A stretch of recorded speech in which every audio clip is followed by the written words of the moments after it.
الحمد لله عدد خلقه ورضا نفسه وزنة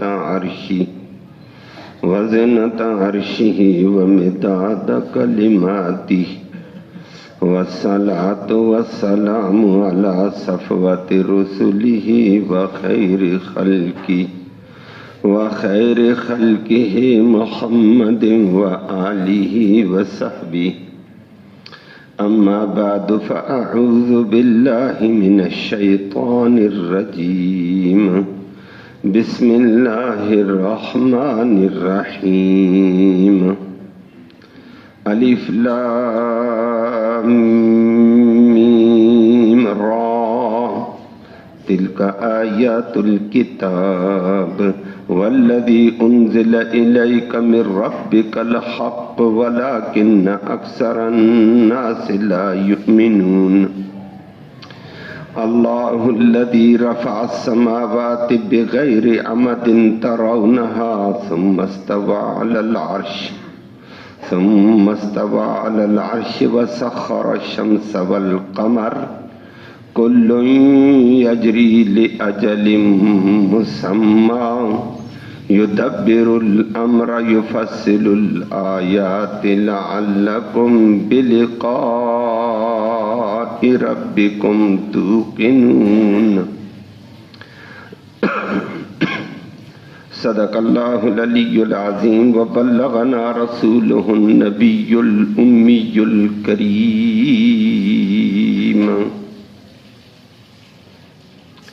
قابل تکریم معزز سامعین کرام، سورۃ الرعد کی ابتدائی آیات کریمہ ہیں.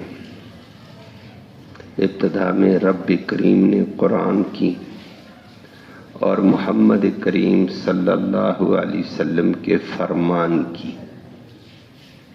صداقت کا اعلان کیا کہ اللہ کی کلام بھی برحق اور سچ، محمد کریم صلی اللہ علیہ وسلم کا فرمان بھی برحق اور سچ ہے.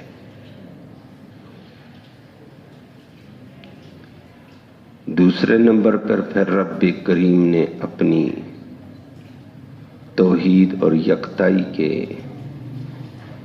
دلائل شواہد پیش کیے کہ اللہ کریم کی عظمت کو، یکتائی کو دیکھو، پھر تمہیں نظر آئے گا اتنا بڑا آسمان بغیر ستونوں کے فضا میں رکھا ہے. یہ کس بات کی دلیل؟ فرمایا ایک بہت بڑا قدرت والا موجود ہے جس نے یہ سب کچھ کیا. پھر فرمایا اسی پر نہیں، پھر اس نے اللہ نے عرش کے نظام کو سنبھالا. پھر فرمایا اسی فضا میں شمس و قمر کے قروں کو دیکھو، اللہ کیسے چلا رہا ہے. ان کو چلانے والی ذات اسی کو تو اللہ کہتے ہیں، اور یہ بھی ہمیشہ نہیں چلیں گے. فرمایا اللہ کی حکم کے تابع جب تک رب چلائے گا، ان کا وقت مقرر ہے. پھر انسانوں کو بتایا انسانوں کائنات میں تدبیر رب کی چلتی ہے، تمہاری نہیں چلتی، تمہاری تدبیریں ناکام ہیں، فیل ہیں. لفظی ترجمہ سماعت فرمایا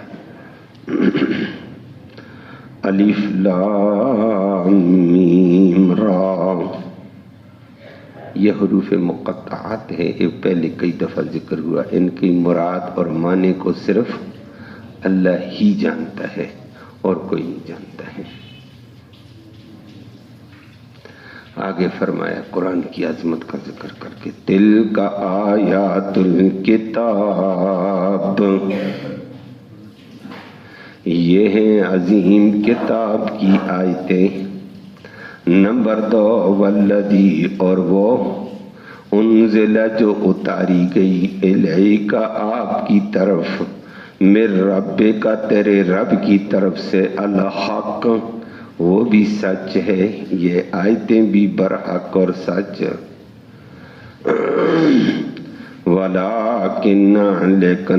لیکن اکثر الناس، اکثر لوگ لا یؤمنون، اس کا یقین نہیں کرتے، ایمان نہیں لاتے ہیں. اللہ کی عظیم ذات کا ذکر کر کے الوہیت کا ذکر کیا. اللہ اللہ الذی وہ عظیم ذات ہے، رفع السماوات اس نے ساتوں آسمانوں کو بلند کیا، بغیر عمد بغیر ستونوں کے، ترونہا جس کو تم دیکھتے ہو. یہ اللہ کی طاقت اور قدرت. پھر اسی پر آگے چل، ثم پھر استوا وہ مستوی ہوا ہے علی العرش عرش پر. نمبر 3 وسخرا اور اس نے کام پہ لگایا، وسخرا اور اس نے خدمت پہ لگایا، الشمس اتنے بڑے کرے سورج کو، والقمر اور چاند کو، کلن یہ ہر ایک سورج ہے یا چاند اتنے بڑے بڑے کرے، یجری چلتے ہیں، لأجل مسمى ایک وقت مقرر تک، جب تک رب چاہے گا چلیں گے، جب رب چھڑوا دے ختم. معلوم ہوتا ہے ایک بڑی طاقت ہے. اور فرمایا یدبر وہی رب تدبیر کرتا ہے، الامر ایک کائنات کے امر کی معاملات کی، یفصل الآیات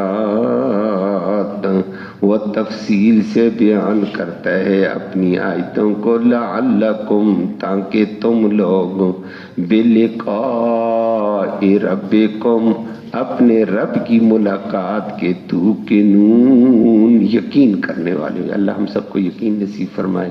جو رب یہ کام کر سکتا ہے، زمین و آسمان شمس و قمر کو پیدا کر سکتا ہے، تو وہ دوبارہ بھی تمہیں پیدا کر سکتا ہے. اس کا یقین کر لو.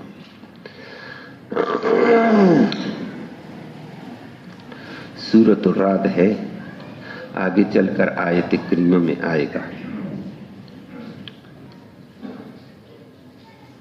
رات ایک فرشتہ بھی ہے، اس کا ذکر آیت کریمہ میں، یسبح الرعد بحمدہ. یہ بادل اللہ کا ایک نظام ہے. اسی سے آج کی آیتوں میں اللہ نے اپنی وجود کو، اپنی توحید کو، اپنی قدرت اور یکتائی کو بیان کیا ہے کہ آنکھیں کھول دل کی بھی، بصیرت والی بھی، یہ آنکھیں بھی کھول بصارت والی بھی. بصیرت بھی ہو، بصارت ہو، پھر عقل سے سوچ، تمہیں ہر چیز کے پیچھے ایک طاقت، ایک قدرت مضبوط نظر آئے گی. اسی کا نام اللہ ہے. تو آگے چل کر آئے گا رات فرشتے کا. تو یہ اللہ نے ایک نظام بنایا نا بادلوں کا. بادلوں کا بھی ایک نظام ہے،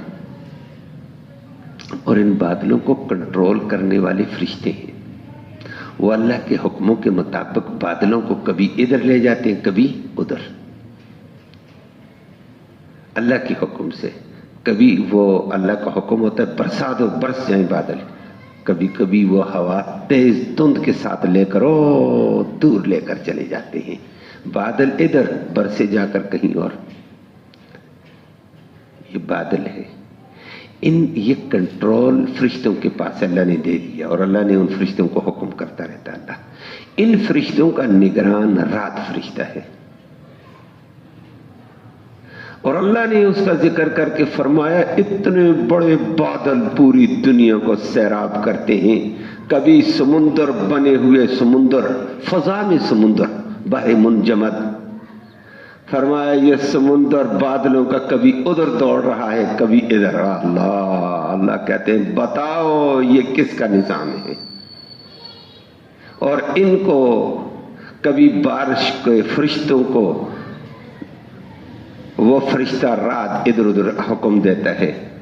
اور فرمایا وہ رات فرشتہ جو بادلوں کا کنٹرولر ہے اور بادلوں کے فرشتوں کا، وہ بھی اللہ کی تسبیح اور حمد کر رہا ہے.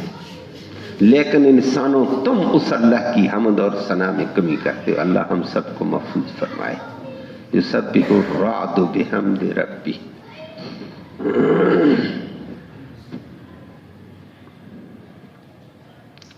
اور پھر آگے اللہ رب العالمین نے ایک رات میں نے کہا یہ سورۃ رات. نمبر 2 یہ بھی اللہ کی قدرت توحید. باقی درمیان میں حروف مقطعات کے اوپر کئی دفعہ آپ سن چکے ہیں. یہ قرآن کے حروف ہیں، ان کو مقطعات کہا جاتا ہے. یہ ابھی پڑھی بھی آپ نے تو ایک حرف دوسرے حرف سے جوڑا نہیں ہے. جس طرح باقی تل کا لام کو تا کو لام سے جوڑا، کاف کے ساتھ جوڑا، تل کا بن گیا. نہ ایسے نہیں کہ الف الگ، لام الگ، میم الگ، را الگ پڑا ہے. مقطع جدا جدا. تو یہ حروف مقطعات صورتوں کی شروع میں آتے ہیں. اس کا معنی کیا ہے؟ اس کا معنی رب ہی جانتا ہے، کوئی بھی نہیں جانتا ہے. یہ پہلے گزر چکا ہے. ابو بکر صدیق جیسا عظیم عالم بتایا کرتا تھا، ہی اسرار من اسرار اللہ لا یعلمها احد. اللہ کے بیدوں میں سے کوئی بید ہے، کوئی بھی نہیں جانتا اس کو. بس اللہ نے بطور امتحان کے اتار دیا. ہمارا امتحان ہے کہ معنی نہیں آتا، مطلب نہیں آتا، پھر بھی مانتے ہو. جی ہم غلام مانتے ہیں آپ کی کلام کو. رب کہتا بندہ کامیاب ہو گیا. جو کہتا ہے مانا نہیں، مطلب نہیں، میں کیوں مانوں؟ رب کہتے منحوس ہو گیا ہے. یہ امتحان ہے. وَأَمَّا الَّذِينَ فِي قُلُوبِهِمْ زَيْغٌ فَيَتَّبِعُونَ مَا تَشَابَهَ مِنْهُ ابْتِغَاءَ الْفِتْنَةِ وَابْتِغَاءَ تَأْوِيلِهِ وَمَا يَعْلَمُ تَأْوِيلَهُ إِلَّا اللَّهُ. متشابہات بعض معنی بھی ہوتا ہے، مراد کا پتہ نہیں ہے، بعض کو معنی کا بھی نہیں پتا، ان کے معنی کا بھی نہیں پتا ہے. اللہ لیکن ہے اللہ نے بطور امتحان کے رکھا. اللہ ہم سب کو ماننے کی توفیق دے. اور بعض پھر پگلے کیا کہہ دیتے ہیں، مانا مطلب نہیں ہے تو یہ بیکار ہے. اور نہ ہو پاگل بیکار نہیں، ان کو پڑھ اجر و ثواب ہے. بیکار کہاں ہے؟ مان اللہ کی کلام ہے، اللہ نے ہماری طرف نازل کی ہے، اللہ کی طرف سے رضا کا اعلان ہے. فائدہ بیکار کہاں ہوا ہے؟ ثواب بھی ہے پڑھنے میں، اللہ کی رضا کا اعلان بھی ہے کہ بندہ میرا ہے، میری بات مان گیا ہے. سمجھا بھی نہیں پھر بھی مان گیا. جی مانیں گے، اللہ تیری کتاب ہے، مانتے ہیں ہم. تو بہت بڑا فائدہ ہے. بلکہ ماننے کے اوپر اللہ کی رضا کے فیصلے ہوتے ہیں. اسی لیے بعض لوگوں نے اس جملے کو لے کر نا وہ حروف مقطعات الگ لکھ کر رکھ دی. الف لام میم، الف لام را وغیرہ لکھے ہیں. کاف ہا یا عین صاد دیکھیں نا، قاف کہتے ہیں یہ لکھ کر لکھا تو برکت ہوگی. نام ماننے کا نام پڑھنے سے برکت ہوتی ہے. یہ امتحان ہے، اللہ کی رضا ہے، رضوان کا اعلان ہے، اس میں ثواب ہے بڑا. اللہ ہم سب کو نصیب فرمائے. باقی مراد اللہ جانتا ہے، اس میں الجھنے کی ضرورت نہیں ہے. بعض لوگوں نے معنی کرنے کی کوشش کی، جب لوگوں نے اعتراض کیے تو انہوں نے اپنے اپنے معنی لگائے، لیکن وہ تعویلی معنی، ان کا اعتبار نہیں ہے. بات وہ ہو جو ٹھوس ہو. آگے اللہ نے قرآن کی عظمت کا ذکر کیا ہے. اللہ دو چیزیں ہیں انسان کی رشد و ہدایت کے لیے، دونوں کو ماننا پڑتا ہے. سورۃ یوسف کی شروع میں بھی بتا دیا ہے. ایک اصل چیز اللہ کی کلام ہے قرآن. نمبر 2 جس پر قرآن اترا ہے محمد کریم صلی اللہ علیہ وسلم کا فرمان، اس پر اترا ہے، وہ جانتا ہے یہ کیا مطلب ہے. تو قرآن کو ہم مانیں گے. نمبر 2 محمد کریم صلی اللہ علیہ وسلم کا فرمان مانیں گے. قرآن سے مطلب حل نکالیں گے. نمبر 2 نبی کریم صلی اللہ علیہ وسلم کے ارشادات سے. اور پھر اگر ہمیں کوئی اور خفا نظر آئے گا تو نبی کے شاگرد ہیں، اللہ نے وہ بنائے ہیں بلا واسطہ، ڈائریکٹ شاگرد صحابہ کرام جو نبی سے سیکھا، نبی کو کرتا دیکھا، نبی کو بولتا دیکھا، نبی سے سمجھتے رہے، پھر ہم ان سے پتہ کریں گے. اور دوسرے شاگرد بالواسطہ ہیں تابعین. بس ان 4 طبقوں کو پکڑ کر چلو گے کامیابی کامیابی. اور ان 4 کو چھوڑ کر 14ویں صدی کے الی آخر ہی، کیا ان کے لیے لفظ استعمال کروں، سوشل میڈیا پہ آ گئے، بڑے محقق صاحب آئے ہیں، بڑے عالم صاحب آ گئے ہیں، بڑی باتیں بیان کرتا ہے. اور چھوڑ ان باتوں کو، اگر ان 4 کے اندر ہمیں ملے گی ہم اس کی تصدیق کریں گے. اس 4 سے ہٹ کر کوئی آئے گا ہم کہیں گے بڑی داڑھی ہے پھر پھر بھی پھسلا ہوا ہے، بڑی پگڑی ہے پھر بھی پھسلا ہوا ہے، بغیر داڑھی کے ہے تو پھر بھی پھسل چکا ہے، وہ جی باتیں بڑی زبردست کرتا ہے، وہ تجھے زبردست لگیں گی، ہم قرآن و حدیث اور صحابہ کرام اور تابعین کے ترازو میں تولیں گے، یہاں لگے گی تو ٹھیک ہوگا، نہیں تو نہیں ہے ٹھیک، چاہے وہ کوئی بھی ہو۔ بڑے بڑے فتنے ہیں اور آپ دیکھتے رہتے ہیں، پگڑی کی داڑھی کی شکل میں آ جاتے ہیں۔ وہ کیا نام تھا پچھلے دنوں گرفتار تھا، اب میں نے سنا رہا ہو گیا ہے، ہاں مرزا جیلمی صاحب، اچھا اللہ یہ ہدایت دے، کدھر سے پڑھا کہاں سے پڑھا، کچھ بھی نہیں، ٹھوک اپنی، اور ایسی ٹھوکتا ہے، نام حدیث کا دے گا نام قرآن کا دے گا، اتنا دور کی بات کرتا ہے، عوام بھی دوڑ جاتی ہے، بھائی کسی عالم سے پتہ کر۔ نمبر 2، قرآن کو سمجھنا ہے نبی کریم صلی اللہ علیہ وسلم سے سمجھ، نبی کریم صلی اللہ علیہ وسلم کی بات کو صحابہ سے سمجھ، صحابہ سے نہ ہو تو تابعین سے، بس اس کے اطاعت ہم رہنا ہے، آگے نہیں جانا ہے، یہ برحق ہے۔ اللہ ہمیں ان کی اتباع نصیب فرمائے۔ کوئی کہتا ہے جی فلاں بولتا ہے، غامدی صاحب یہ کہتا ہے جی بڑی زبردست باتیں کرتا ہے، وہ بیچارہ پگلا ہو گیا ہے، خراب ہو گیا ہے، وہ کہتا ہے میں مجتہد ہوں، میری باتیں مانے، پہلے والے غلط تھے، وہ قرآن کو صحیح نہیں سمجھے، میں سمجھا ہوں۔ اب یہ 14ویں صدی والا صحیح سمجھے گا یا یہ 4 طبقے صحیح سمجھتے ہیں؟ قرآن برحق ہے، قرآن جس پہ اترا ہے اس کا کمال ہے، اور مجھ سے پتہ کریں گے کہ تیرے اوپر قرآن اترا، بتا اس کا کیا مطلب ہے، یا اس کے ڈائریکٹ شاگرد یا ان ڈائریکٹ شاگرد تابعین ہے، بس بعد والے ادوار میں آئیں گے، ہم سارے ان کے پیچھے چلیں گے، ان سے ہٹ کر ہم نہیں چل سکتے ہیں، اس لیے دنیا گمراہ ہے، اس وقت بہت سارے بیچارے ایسے آئے ہیں، اللہ ہم سب کو ہدایت دے دے۔ اور یہاں قرآن نے کیا کہا، تلک آیات الکتاب، یہ ہے عظیم کتاب کی آیتیں، ایک یہ ہے عظیم کتاب کی آیتیں۔ نمبر 2، والذی انزل الیک، اچھا کتاب الگ ہے، اس کے علاوہ دیکھو والذی، اور وہ وحی، انزل الیک، جو نبی آپ کی طرف اتاری ہے، تو یہ کتاب نہیں اتاری ہے، یہ کتاب تو ہوگی تلک آیت الکتاب، اور وہ وحی جو نبی آپ کی طرف اتاری ہے، من ربک، کس کی طرف سے؟ اب نبی پر ایک قرآن آیا، وحی جلی اس کو کہتے ہیں، دوسری وحی آئی اس کی تشریح بتانے کے لیے، اللہ نے بتایا اس کی یہ تشریح، اس کی یہ تشریح، اس کی یہ تشریح ہے، وہ بھی کس کی طرف سے؟ من ربک، کس کی طرف سے؟ والذی انزل الیک، نبی وہ وحی جو تیری طرف اتاری ہے، من ربک، تیرے رب کی طرف سے، بالحق، یہ دونوں سچ ہے، قرآن بھی سچ جو تیرے اوپر وحی آئی، حدیث کی شکل میں تو بولتا ہے، عمل کی شکل میں ظاہر کرتا ہے، کردار کی سیرت کی شکل میں ظاہر کرتا ہے، یہ سچ ہی سچ ہے۔ اس کی ذرا اب خفا رہ گیا، ہم نبی کی شاگردوں سے پوچھ لیں گے، اور نبی کی شاگردوں کے شاگردوں سے پوچھیں گے، بھائی تم نبی کے دور کے قریب لوگ تھے، تم بتاؤ۔ 14ویں صدی والا اگر بات کرے گا تو ایک کو اپنی چھوڑے گا، دوسرا اپنی چھوڑے گا، تیسرا اپنی چھوڑے گا، امت گمراہ ہو گئی ہے۔ اللہ ہمیں اس 4 طبقوں کے تابع رہنے کی توفیق نصیب، اس لیے ان 4 طبقوں کے تابع بعد کے فقہا نے کام کیا ہے، وہ انہی 4 کی روشنی میں کام کیا ہے، وہ بھی فروعات میں تھوڑی بہت اختلافات کی بات آئی ہے، باقی اصول بالکل پکے ٹھکے یہی ہیں۔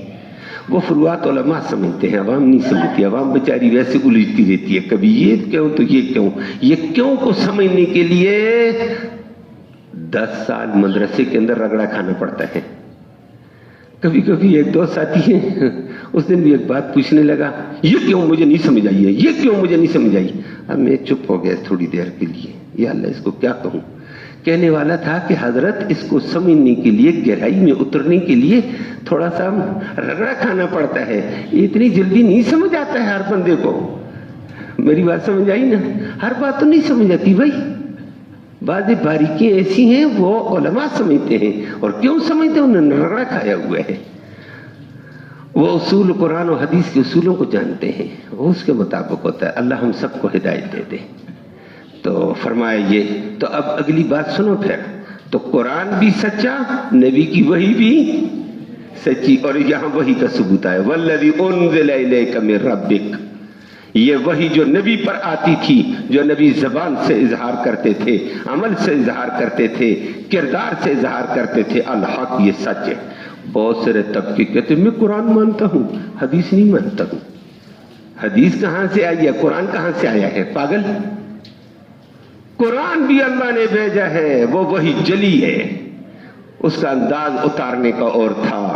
حدیث بھی اللہ کی طرف سے آئی ہے، قرآن کہتا ہے، یہ قرآن کہہ رہا ہے والذی انزل الیک من ربک، وہ بھی سچ ہے، وہ بھی اللہ کی طرف سے آئی ہے۔ تو اللہ کی طرف سے جو رہنمائی وہ سچی ہوتی ہے، میں اپنے عقل سے کروں گا تو غلطی ہوتی ہے۔ میری بات سمجھ آ گئی ہے؟ ہم اپنی عقل سے کریں گے تو غلط ہے، اللہ کی بتائی بات سچی۔ پھر نبی پر آئی ہے، نبی کوئی معمولی شخصیت کا نام نہیں ہے، جس کا علم بھی اعلیٰ، عقل بھی، سمجھ بھی، قوت بھی اعلیٰ، بصیرت بھی اعلیٰ، بصیرت بھی اعلیٰ۔ وہ جو بتائے گا وہ سچ ہے۔ ہماری باتیں ناقص ہو سکتی ہیں، اللہ ہم سب کو ہدایت دے دے، ان کے تابع چلنے کی توفیق۔ لیکن آگے قرآن کیا کہتا ہے؟ وَلَٰكِنَّ أَكْثَرَ النَّاسِ لَا يُؤْمِنُونَ، لیکن اکثر لوگ اس وحی کو مانتے نہیں، ایمان نہیں لاتے۔ کوئی کہتا ہے حدیث نہیں مانتا، کوئی کہتا ہے فلاں نہیں مانتا۔ فرمایا یہ برحق، قرآن بھی برحق، نبی پر اتاری جانے والی وحی بھی سچ، لیکن اکثر پاگل نہیں مانتے ہیں، بہت سارے نہیں مانتے۔ اور کوئی کہہ دیتا ہے اگر محمد پر وحی آئی تو میرے اوپر بھی آئی ہے، گدھا کہیں کا، تو وحی کے قابل بھی ہے؟ وحی کوئی معمولی چیز کا نام ہے، تفصیل لمبی ہو جائے گی۔ وحی کو برداشت کرنا، توبہ توبہ توبہ۔ وہ اللہ کے نبی پر وحی آتی، نبی کو اللہ نے بڑی طاقت دی ہوتی، یہ نبی برداشت کر سکتا ہے، ہر بندہ کر ہی نہیں سکتا ہے وحی کو۔ ہر بندہ فرشتے کا موازنہ کہاں کر سکتا ہے؟ کبھی فرشتہ اپنی اصلی شکل میں آ جائے تباہی مچا دے، کون نکال سکتا ہے؟ انسانی شکل میں بھی آئے تو پھر بھی مشکل۔ جبرائیل اصلی شکل میں آیا، 2 ہی دفعہ آیا، نبی کے پسینے بھی چھوٹ گئے، اتنی طاقت والے پیغمبر کے۔ وہی کو کہتے میرے اوپر بھی آئی ہے۔ مرزا غلام احمد قادیانی بغیرت کہتے میرے اوپر آئی ہے۔ آسیہ ملونہ کہتی تھی میرے اوپر آئی ہے، ابھی قریب دنوں میں۔ عبد الشکور بغیرت کہتا میرے اوپر آئی ہے، کوئی کہتا ہے الی آخر ہی، یہ لمبی باتیں ہیں۔ اللہ ہم سب کو ہدایت دے دے۔ یہ وہی ہر ایک کے اوپر نہیں آتی ہے، یہ خاص خاص ہے۔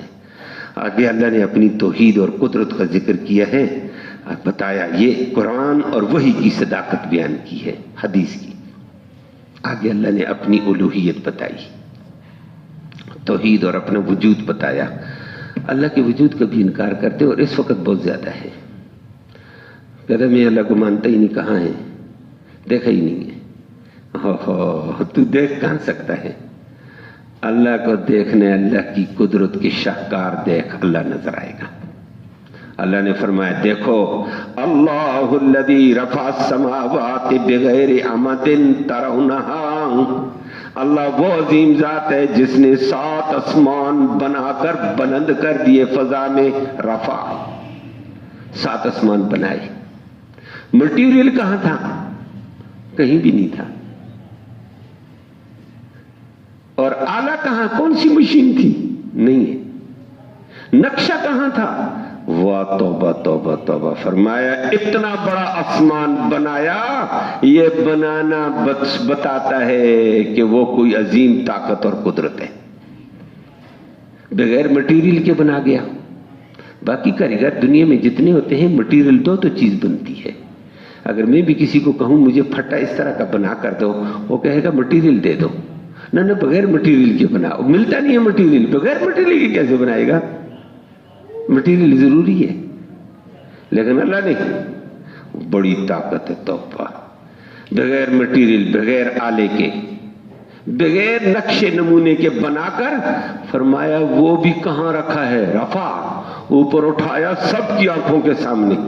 اللہ، فضا میں اتنا موٹا آسمان بنا کر بغیر عمد ترونہا، بغیر ستون کے کھڑا کیا، معلوم ہوتا ہے بڑی طاقت والا ہے۔ بنانے والا بھی بڑا، فضا میں معلق کرنے والا بھی بہت بڑا ہے کوئی۔ یہی تو خدا ہے نا، اسی کو اللہ کہتے ہیں۔ اللہ، اللہ وہ الذی، وہ ذات ہے، اس ذات کا نام ہے جس نے اس آسمان کو بنایا اور بغیر عمد، بغیر ستون کے بنایا۔ ترونہا، تم دیکھ رہے ہو، کوئی ستون نظر نہیں آتا۔ آسمان، قرآن نے تو کہا تم دیکھ رہے ہو۔ فلاسفہ بھی بڑے عجیب ہیں، وہ کہتے ہیں آسمان نظر نہیں آتا ہے، یہ کیا نظر آتا ہے نیلا؟ وہ کہتے ہیں، یہ فلاسفہ کی بات کر رہا ہوں، باقی کوئی بات نہیں، اگر فلاسفہ بھی یہ بات کر دیں گے ہمارا قرآن بھی سچا، ہماری حدیث بھی سچی ہے، ہم فٹ کریں گے۔ فلاسفہ یہ کہتے ہیں نا جی یہ فضا میں نمی ہے، نمی کے آگے بہت ہے، تو وہ دونوں ملے تو نیل گون نظر آ گیا۔ کہتے ہیں جیسے سمندر گہرا ہو، گہرے سمندر میں او گہرائی ہو، اوپر روشنی پڑے تو وہ سمندر نیلا نظر آتا ہے، یہ بھی ایسے نیلا ہے تو کچھ نہیں، کوئی بات نہیں ہے سمندر۔ یہ اگر اللہ کہتے ترونہا تم دیکھ رہے ہو، یہاں قریب نہیں، بعید ہے، جہاں تک تمہاری نگاہ جاتی وہاں تک نہیں، اس سے بھی اوپر ہے، بغیر ستونوں کے اس نے کھڑا کیا۔ اور تمہاری اگر نیل گون مانتا فضا کو تو فضا کے پیچھے ایک اور ہے، وہ اس کا نام آسمان ہے، وہ بنانے والا اللہ ہے۔ تجھے نیل گون کے اندر، فضا کے اندر یہ نیلا رنگ نظر آ گیا، چلو فلاسفہ مان لیتے ہیں، نہیں تو پھر یہ اللہ کا آسمان ہی ہے، بنایا ہوا ہے، اللہ نے بنا دیا ہے۔ فرمایا یہ اس کی طاقت ہے، یہ طاقت بتاتی ہے آسمان کا بنانا، فضا میں معلق کرنا، ایک طاقت اور قدرت کو بتلا رہی ہے۔ ثم استوى علی العرش، نمبر 3 فرمایا پھر آسمانوں کے اوپر اس نے بہت بڑا عرش بنایا، کل کائنات کو اس نے گھیرا ہوا ہے۔ توبہ، آیت الکرسی میں بتا دیا تھا اللہ کا عرش کیا ہے، 7 زمینوں کو، 7 آسمانوں کو، سمندروں کو عرش کے سامنے رکھو، ایسے نظر آئے گا بڑے میدان میں توا پڑا ہوا ہے، بڑے میدان میں توا، اتنا بڑا عرش اوپر سے بنایا، اللہ کتنی بڑی طاقت والا۔ اور پھر عرش پر وہ مستوی ہو گیا۔ عرش پر مستوی ہونے کا آج کل کے اعتبار سے سیدھا معنی جیسے کہتے آج کل کرسی پہ فلاں بیٹھ گیا ہے، تو بیٹھا ہوا نہیں ہوتا ہے، وہ پھرتا ہے ادھر ادھر، لیکن کرسی پر بیٹھنے سے مراد کنٹرول سنبھال لیا۔ فرمایا اس نے عرش کے اوپر کنٹرول سنبھالا، عرش کا کنٹرول اس کا تو نیچے آسمانوں کے اوپر بھی کنٹرول، زمین پہ بھی کنٹرول، کائنات پہ کنٹرول، سمندروں پہ کنٹرول اس کا۔ فرمایا جس کا سب کائنات پہ کنٹرول اس کو اللہ کہتے ہیں۔ اور پھر آگے اللہ نے مزید بتایا اس کے کنٹرول کو دیکھنا ہے، اتنی بڑی آسمان کے نیچے فضا میں اللہ نے کرے بنائے، ایک زمین کا کرہ ہے جس پر تم چلتے پھرتے ہو، وَسَخَّرَ الشَّمْسَ وَالْقَمَرَ، اس نے اتنے بڑے بڑے کرے بنا دیے ہیں، ایک سورج بنا دیا، ایک چاند بنایا، سورج زمین سے 13 لاکھ گنا بڑا۔ توبہ توبہ، اتنا کرہ اوپر رکھ دیا ہے۔ فرمایا اس کرے کو بنا کر اوپر رکھنے والی طاقت کا نام اللہ ہے، اور اسی کرے کے ساتھ ایک چاند کا کرہ پیدا کر دیا ہے۔ 2 بڑے کرے تمہیں نظر آتے ہیں، باقی سیارے بھی ہیں۔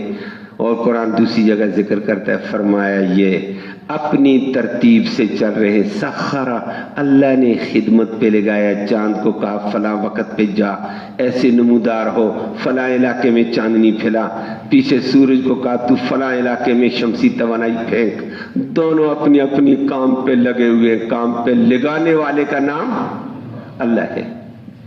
ان شمس و قمر کو چلانے والا اللہ، ان کو مسخر کرنے والے کا اللہ، اللہ الذی، وہ ہے سخر الشمس والقمر، جس نے سورج اور چاند کو کام پہ لگایا، انسانی خدمت پہ لگایا، اور چلا رہا ہے کل یجری لاجل مسمی، ان میں ہر ایک اپنے وقت مقررہ تک چلے گا، جب اس کا آرڈر آ جائے گا وقت ختم، سورج بھی گر کر نیچے آ جائے گا، چاند بھی گر کر نیچے آ جائے گا۔ اذا الشمس كورت واذا النجوم انكدرت، واللہ توبہ، فرمایا یہ ہے وہ طاقت۔ اور ساتھ آخر میں فرمایا یدبر الامر، تو کل کائنات کا تدبیر اس کی ہے، تمہاری نہیں ہے، تم ویسے لگے ہوئے ہو، تمہاری تدبیریں فیل ہوتی نظر آتی ہیں، اس کی تدبیر کام کرتی ہوئی نظر آتی ہے۔